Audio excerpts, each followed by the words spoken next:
black people in the early 20th century had many of the traditions we have today. They caroled, they ate their best food, they congregated in church and at family homes, and as early as the 1920s there are newspaper articles mentioning children's desires for black Santa Clauses. Black newspapers were filled with appeals and thanks for contributions to Christmas charity programs and giveaways. Sunshine Sammy was the first black actor signed to a long-term contract, and he was in the Our Gang movie series, an early version of Little Rascals. He reportedly visited orphans in Columbus, Ohio, and performed for them.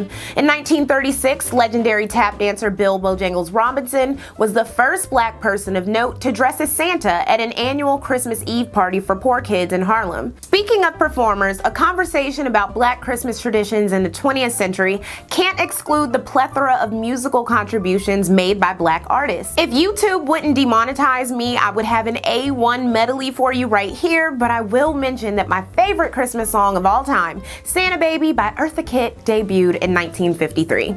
Oh, and something else cool happened in 1953 in Akron, Ohio. Helen Arnold and her husband Roy had 8 children with a 9th on the way, and times were tough. While shopping during the Christmas season with 4 of her children in tow at a local department store, a middle-aged white man complimented her on her children and gave her $20 before disappearing into the crowd. Helen wrote a letter to the local paper saying, "I do not know the gentleman, but wherever he is, I'm sure he does not know what a lift he gave me. I was able to pay cash for part of the clothing I was planning to put in layaway." She mentioned she had 8 kids and thanked him for his kindness. 2 days later, the newspaper received an envelope with 4 more 20s that read, "I had no way of knowing the lady had 8 children. I may have a few earthly dollars, but she is the one that's blessed. And with 8 little ones to find time to acknowledge the little gift, you are deserving." He signed the letter Santa Claus. For perspective, that $100 was worth about $1,035 in today's money. But it wasn't the end. More envelopes arrived during the Christmases of 1955 through 1962, and 2 more in 1964 and 1965. The amount was roughly $25,000 in today's money. Said USA Today last year, "With Santa's gifts, the family bought shoes, clothes, and toys for the kids, paid off house bills, purchased coal for the furnace, and acquired other needed items." And this money would have an even bigger impact. Helen would go on to be the president of the local NAACP, and in 1977, she was the first black woman elected to the Akron Board of Education, a position she was re-elected to 5 times until her death in 2001. Secret Santa's identity was never revealed. In addition to giving and accepting gifts in the bustling consumerist economy, there was drip. Christmas was one of those times for black people to dress in their Sunday best, a tradition that even took place during slavery. Many plantation owners remarked seeing enslaved people take extra pride in their appearance during the holidays, especially because they had time to do so. Christmas was also about being with family and cherishing their time, especially important during the lynchings and racial turbulence of the Civil Rights Movement. One tragic Christmas story occurred in 1951 when 2 NAACP organizers, a married couple celebrating their 25th wedding anniversary, died from a bomb explosion on their home in Mims, Florida. Henriette and Harry Moore had helped grow NAAC membership in Florida to over 10,000, and as a 6th grade teacher, Henriette taught her students real black history and exposed them to black literature.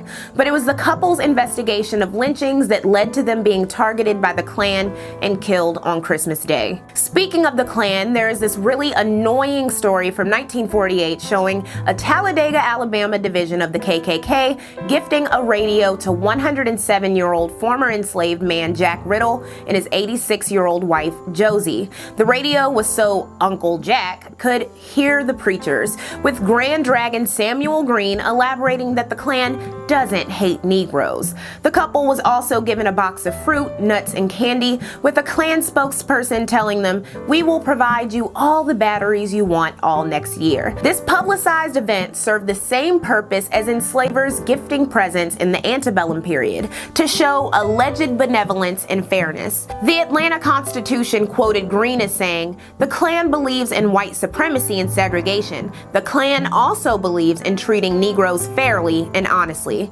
Of course, the newspaper spun the press, with one claiming that the bullshit PR move by the KKK proves its fairness. As the civil rights movement progressed, Christmas became a chance not just to buy PR for your racist organizations or to buy gifts and be consumers, though this was soon the prevailing tradition, but there was a chance to make a statement.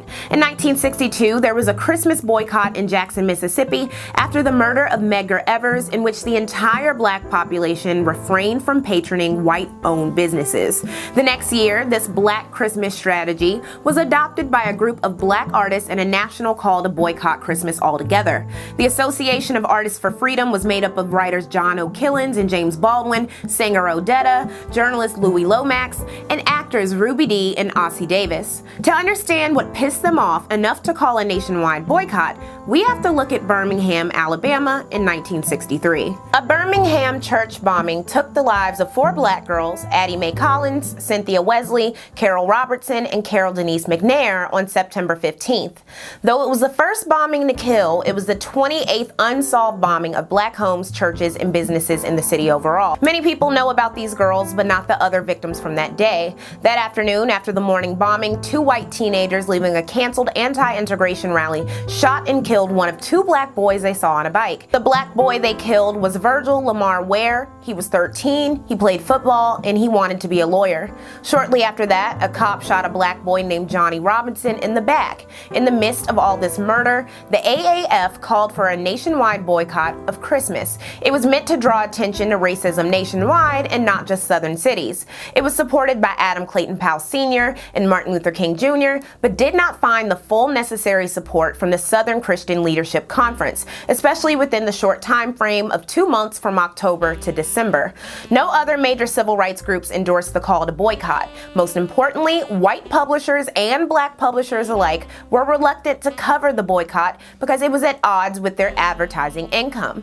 Jet magazine asked should Negroes boycott Santa in October 1963, but the press was not persuasive or persistent. John H. Johnson, proprietor of Jet and Ebony, dismissed the boycott as coming from a very small segment of the civil rights movement, having little chance of being put into effect. By the way, Ebony magazine had tripled its advertising revenue during this period, so Christmas shopping of 1963 pretty much proceeded as usual. In 1969, the economic progress arm of the SCLC, Operation Breadbasket, endorsed a different kind of Black Christmas with its Christmas campaign. Speaking to Ebony magazine, leader Jesse Jackson spoke of wanting to change Santa's image and reshape black people's perceived dependence not just on the magical gift giver, but on white businesses as well. Jesse introduced a black Santa in a dashiki of black velvet trimmed in red, gold, and green. They gave gifts to jailed black inmates and distributed candy from a soul power bag. All of this was critiquing the concept of white Christmas,